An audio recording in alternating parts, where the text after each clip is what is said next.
Welcome back to the mini vlog. ಹಳೆ ಕಾಲದಿಂದ follow ಮಾಡ್ಕೊಂಡು ಬರ್ತಾ ಇರುವಂತಹ ಪದ್ಧತಿ ತೋರಿಸ್ಕೊಡ್ತಾ ಇದ್ದೀನಿ. ಮುದ್ದೆ ಮಾಡಿರ್ತೀವಲ್ವಾ, ಅದೇ ಪಾತ್ರೆಗೆ ಸ್ವಲ್ಪ ನೀರು ಹಾಕಿಬಿಟ್ಟು ನಾವು ಇದನ್ನ ಸ್ಟವ್ ಮೇಲೆ ಇಟ್ಬಿಟ್ಟು ಚೆನ್ನಾಗಿ ಬಾಯ್ಲ್ ಆಗಬೇಕು.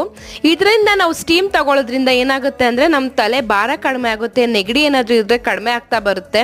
ನೀವು ಅನ್ಬೋದು ನಾವು ಮುದ್ದೆ ಮಾಡೋದಿಲ್ಲ ಮನೇಲಿ, ನಾವೇನು ಮಾಡಬೇಕು ಅನ್ನೋರು, ಅನ್ನ ಮಾಡಿದಾಗ ಬಸಿತಿರಲ್ವ ನೀರು, ಅದ್ರಲ್ಲಿ ಬೇಕಾದ್ರೆ ನೀವು ಹಿಂಗೆ ಸ್ಟೀಮ್ ತಗೋಬೋದು. ಕೆಮಿಕಲ್ಸ್ ಅಂದರೆ ಇತ್ತೀಚೆಗೆ ನಾವೇನು ಮಾಡ್ತಾ ಇದ್ದೀವಿ ಅಂದರೆ ನೀಲಗಿರಿ ಟ್ಯಾಬ್ಲೆಟ್ಸ್ ಅಂತೆ, ತೈಲ ಅದೆಲ್ಲ ಯೂಸ್ ಮಾಡ್ತಾ ಇದ್ದೀವಿ.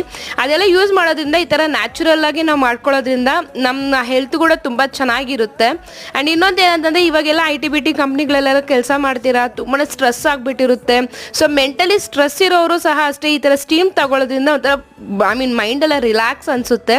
ನೋಡಿ, ಕೊನೆಯಲ್ಲಿ ಈ ಥರ ನಮಗೆ ಫೇಸ್ ಎಲ್ಲ ಸ್ವೆಟ್ ಬಂದಂಗೆ, ಅಂದರೆ ಆ ನೀರೆಲ್ಲ ನಮ್ಮ ಫೇಸ್ ಮೇಲೆ ಎವಾಪರೇಟ್ ಆದಾಗ ರಿಲ್ಯಾಕ್ಸ್ ಫೀಲ್ ಆಗುತ್ತೆ. ಈ ವಿಡಿಯೋ ನಿಮಗೆ ಯೂಸ್ಫುಲ್ ಆಗಿದ್ರೆ ಪ್ಲೀಸ್ ನಿಮ್ಮ ಫ್ರೆಂಡ್ಸ್ ಜೊತೆ ಎಲ್ಲ ಶೇರ್ ಮಾಡಿ. ನಾನು ನಿಮ್ಮ ನೆಕ್ಸ್ಟ್ ವಿಡಿಯೋ ಸಿಗ್ತೀನಿ. ಬಾಯ್.